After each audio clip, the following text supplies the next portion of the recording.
in Billy Graham's home, there's a little sign hanging on his wall. I've walked around in his home, an amazing home. Not a fancy home, but just a lived-in home, decorated by his wonderful wife, Ruth, who's been with the Lord about 10 years now. But this little sign hanging on the wall in his home says, "What is that to thee? Follow thou me." And that's based on a conversation that Jesus had with Simon Peter after the Lord rose again. Remember, Peter had denied Christ 3 times.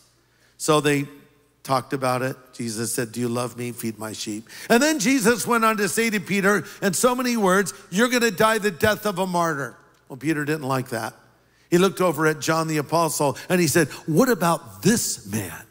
And then Jesus said to Peter, "Hey, if I want him to remain until I return, what is that to you?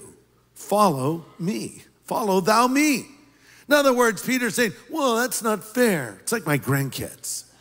And if I do one thing for a grandchild that is perceived as being a little more than what I do for the others, they all started with it. It's not fair, Papa." And here is Peter saying, "It's not fair." Jesus is saying, "Hey, what's it to you?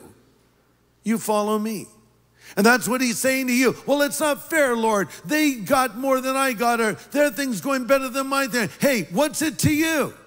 You're in your lane in the race of life. Run your race. You're not competing with fellow Christians. Your competition is not other believers. We're not in competition here at Harvest with other churches. Our enemies are the world, the flesh, and the devil. We need to run this race for Christ, and we need to do that as individuals as well.